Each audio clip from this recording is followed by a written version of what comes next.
Hey guys, I got a little something on ignitions, points, and caps, and rotors. I know a lot of this stuff is all junk today. Uh, I've been sticking with Eklund points from Napa. Uh, I guess they're making them in Mexico now, but they seem to be the same quality that they used to be. Um, but the thing that got me with the points is right here, right here, that rubbing block, right there. Yep, brown, plastic-ish. I don't think these are plastic. I think these are made out of bakelite or something. But a lot of the other points, the cheap ones that you get, uh, just be careful with them because they're plastic. Some of them are white plastic, and some of them are kind of a clearish plastic. They're really junk. They're junk. You'll uh, you'll wear those out in no time at all. I have a set of these in my distributor in the car right now, and believe it or not, they've lasted a really long time. Uh, every once in a while, I just get in there. I check the air gap with the points and file them a little bit, and just make sure your connection is good. I'll clean out the cap and the check the rotor contacts.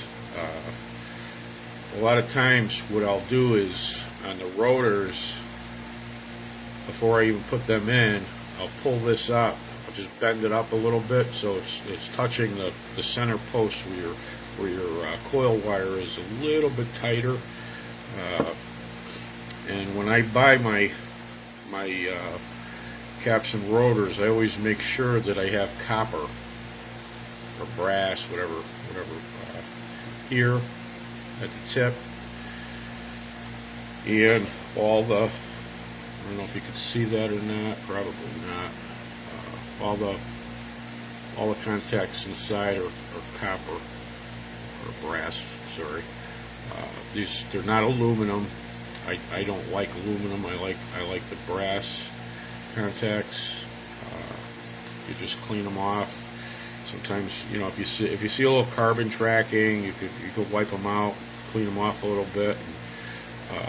This one has a little bit. This is a used cap, but there's really nothing wrong with it. Sometimes you could just clean them up.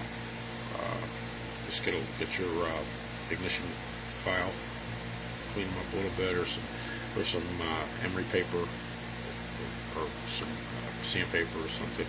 Clean them up a little bit. That way you know you're getting good contact. Excuse me. But yeah, there's so much junk now.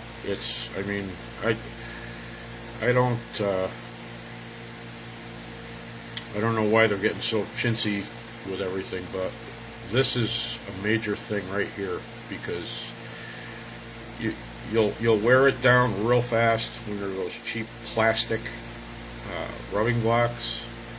And always make sure you put a little bit of grease. I always put a little bit of grease right behind the rubbing block, and I put some on the distributor cam itself. Not too much, just a little bit. They usually give it to you in the points. It's usually in the box, like these Eklund ones. They have this little tube of just a little dab in there. But make sure you grease them up. It's like a dielectric grease. The quality of everything is just not there anymore. It's mostly junk, and I don't know. I know Excel used to make a lot of stuff down in Branford, Connecticut, and I don't even know if they're making anything in that place anymore. It's probably closed like every other good American country, every good American company. But yeah, just there's nothing wrong with the points. It's just a matter of getting in there every once in a while, every 3,000-4,000 miles. Just check them, check the air gap, check your timing, Make sure that the rubbing block is good. Make sure that your cap is clipped on really good here and here. Make sure that you have the notch in the right way. I usually mark one of the posts where number 1 is, and always make sure that you check and make sure that your rotor is pointing in the right direction.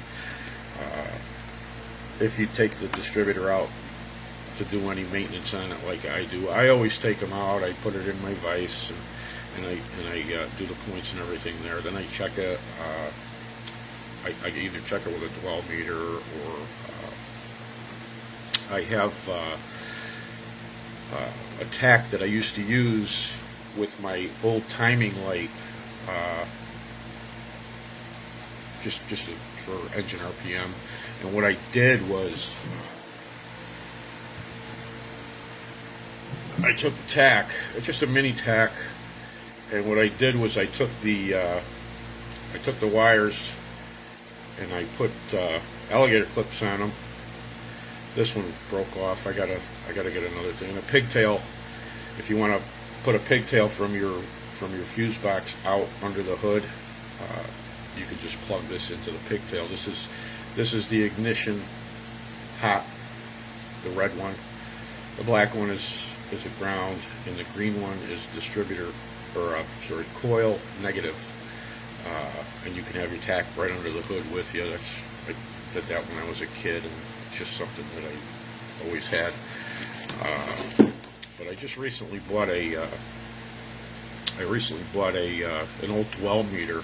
It's actually brand new in the box. I got it off from eBay, and it's an old Sears. Those work good too. But if you get your points set at 17, 18 thousandths, your dwell it should normally be fine, as long as you don't have worn out bushing in your distributor. It's going to screw up your phasing on it. It'll be firing stupid. But yeah, the points and stuff, just try to get the good ones. Get the good ones. Don't get those ones with the plastic rubbing block, because they're really junk. Eklund still has I think it's Bakelite that they make them out of, so they don't wear out so fast. I'm not sure, but I stick with the Napa ones. I've always had good luck with them. Back in the day, I used to go to Kmart and buy them. Not anymore. But yeah, just a little bit on that stuff, and brass posts work better than the aluminum. So if you're running points, there's nothing wrong with them. Everything fires. Spark is a spark. It's gonna light your mixture up, and you're gonna be down the road. So that's it. Talk to you again soon, guys. Thanks. Bye now.